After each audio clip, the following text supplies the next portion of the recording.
ok bichu process to kod brom na dhi mbele. Actually kata kotera samas kata koter petition no kata koter judgment no e Senate.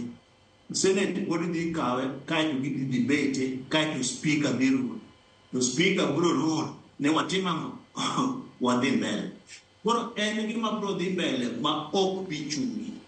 Mano gima nyaka wang'e sani magi wawuon jopiny ni kata ka case kata ka high court or decide sani ni process me Senate no mondo mi ochungi ok bicho nikech judgment no pro the Senate speaker bro table ne members mondo discuss members go me bro discuss mana ka ing'eyo ni gidhi room speaker bro ne kata ka gidhi vote over it.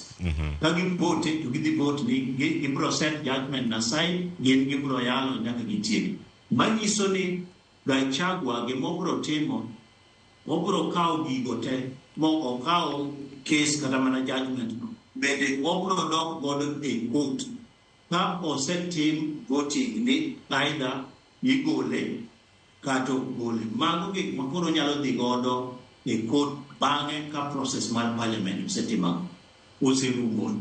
Process mar parliament do bichung regardless mano ranyisi gokinyi masana ni mano bichung kata kaluwore gi judgment mar court kata ka court decide ni owacho ni gichungi kata gichungi process mar parliament pod bro mana mbele.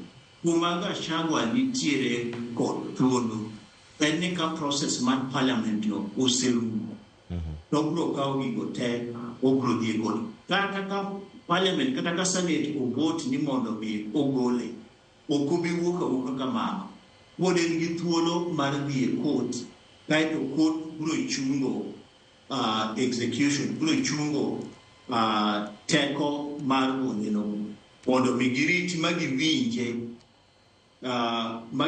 weche ge te mondo weche ge ka gisewinjo e koro ka ginyalo wacho ni Gachagua winjo dhiyo to kiko dhiyo madwani bende kwa setieko mbaka makoro wagoyo kod ka weche mag court to wadhi poro ni to kat koto ng'ano bang' ka senate osetieko ni mondo bed impeach kata ka court bang'e oduogo ng'ado ni Gachagua odong' e office bende en adieri ni onyalo dong' e office.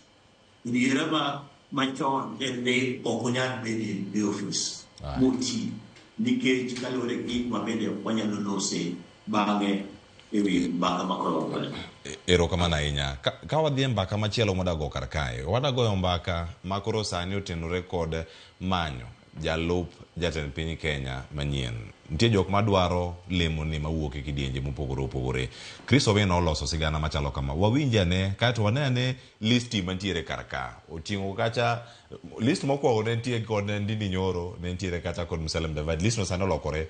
Iwacho ni sani Musalia Mudavadi nika, Kithure Kindiki, nitiere kanya Anne Waiguru, nitie gavana ma Murang'a Irungu Kang'ata. Nonro moro no yango ni nyaka Gladys Wanga nitie gi thuolo. Kata kamano ok wanene report ma Chris Owino oleronwa kar kae. Nitie nyaka jatend migawo mar thieth machon Mutahi Kagwe e kind jotelo mamoko. Idhi pange e yo machal nade. To nitie nyaka gwenge ma Masawa kata Kenya madiere